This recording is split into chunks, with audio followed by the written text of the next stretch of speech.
काकू एकदा पोपटाला शांत करणं. आज काका पण नाही. काकू म्हणाली, बरं कर शांत त्या पोपटाला.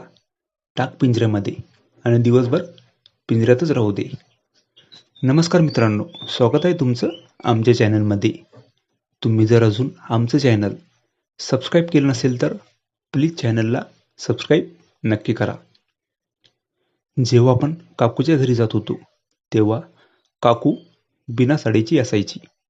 माझं काकूच्या घरी जाणं आणि तिचं अंघोळीहून येणं एकच होत असे. रोज रोज काकूला तसं बघून मला तर वेगळंच फील व्हायचं.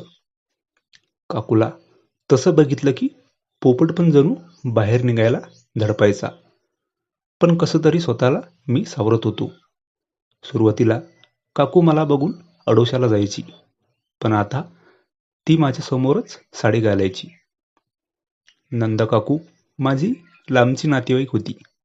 काका एका सरकारी शाळेवर शिपाई होते.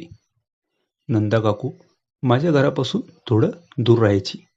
सकाळी मी नंदा काकूच्या घरी दूध घेऊन जात होतो. सकाळी मी जेव्हा दूध घेऊन नंदा काकूकडे जायचो तेव्हा नंदा काकू नेमकीच अंघोळीहून यायची आणि तेव्हा तिने साडी पण घातलेली नसायची. तिला मी रोज तसंच बघायचो. नंदा काकूला बघून आतमधून पोपट पण बाहेर यायचा प्रयत्न करायचा.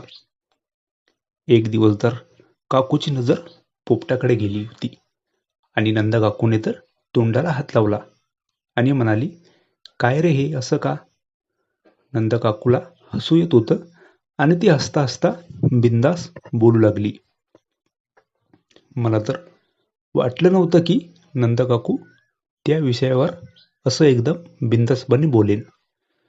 मी नंदा काकूला म्हणालो, काकू तुम्ही माझ्या समोर येताच तसं, मग तुम्हाला बघून तो पोपट असा करणारच.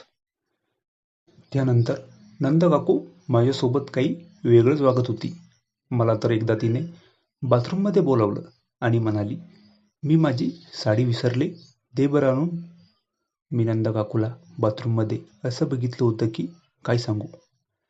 त्या दिवशी काका घरी नव्हते. पोपट तर तरफडत होता. मी काकूच्या बाथरूम जवळच उभा राहून काकूचं असं दर्शन घडलं होतं की आजपर्यंत कधी असं काही बघितलं नाही. मी तर काकूला म्हणालो, काकू आता तू पोपटाला जागं केलं आहे. आता एकदा या पोपटाला शांत कर. आज काका पण घरी नाही. काकू म्हणाली, बरं कर शांत पोपटाला आणि दिवसभर पिंजऱ्यातच राहू दे. नंतर काय दिवसभर काकूच्या घरीच होतो आणि पोपट पण दिवसभर पिंजऱ्यात. 4 वेळा पोपट पिंजऱ्यामध्ये जाऊन आला होता.